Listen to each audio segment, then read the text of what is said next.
তুমি আমাকে একদম ঠিক প্রমাণ করে দিয়েছো। আমি জানতাম রিহ্যাবে গিয়েও তুমি ঠিক হবে না। হ্যাঁ,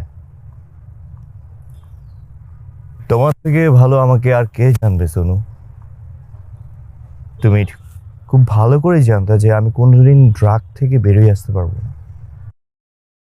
ঠিক আমি তেমনই জানতাম তুমি আমাকে কোনোদিন ভুলতে পারবা না। দ্যাটস ওয়াই আমি রিফ থেকে বেরিয়ে সরাসরি তোমার কাছে চলে আসি আমার সঙ্গে করে তোমাকে নিয়ে যেতে। ঠিক বলেছো তুমি। আমি তোমাকে ভুলি নাই, ইনফ্যাক্ট এই জীবনে ভুলতেও পারবো না, কারণ আমি তোমাকে মনে প্রাণে ভালোবেসেছিলাম।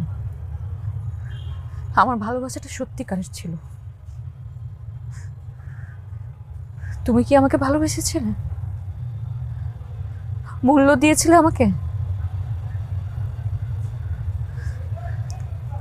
আমি অপেক্ষা করেছিলাম তোমার জন্য, তোমাকে ঠিক করার চেষ্টা করেছিলাম, তোমাকে মানুষ করার চেষ্টা করেছিলাম।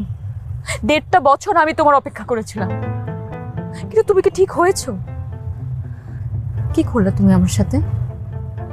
আমি সব সময় তোমাকে বিশ্বাস করেছি, সব সময় তোমার সব ভুল ক্ষমা করে দিয়েছি, কিন্তু আমি কি পেয়েছি বলো? নেশায় ডুবে তুমি আমাকে রাস্তায় মানুষের সামনে পিটিয়েছো, মেনে নিয়েছি আমি।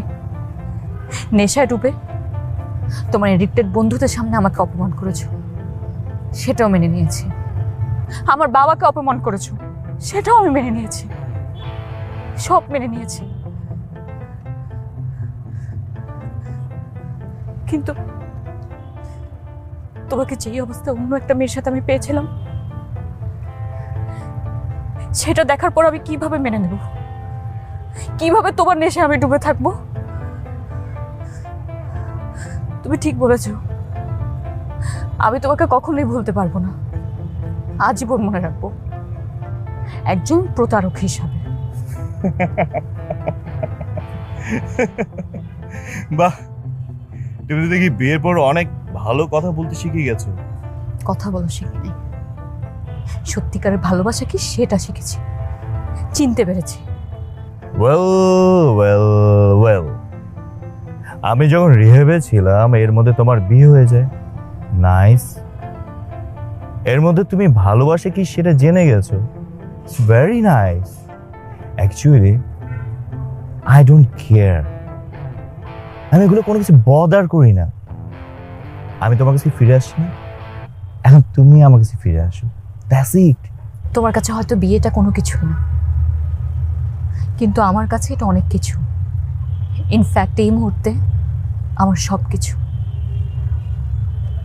আমি যাকে বিয়ে করেছি সে আমাকে সত্যিকারের ভালোবাসে। ইনফ্যাক্ট আমিও তাকে অনেক ভালোবাসি। তুমি দেখা করতে চেয়েছো, রিকোয়েস্ট করেছো, তাই আমি এসেছি।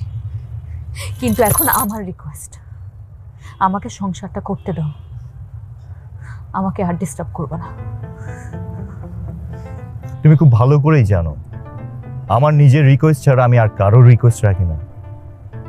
বরং তুমি এখন চিন্তা করতে থাকো তোমার সকল হাজবেন্ড অপুকে ছেড়ে কবে আমার কাছে ফিরে আসবে। সোহানা, চলে যাচ্ছ তো যাও, আমাদের এইখানে শুরু হইছে, তোমাকে আবার এই জায়গায় আসতে হবে। You have to come back.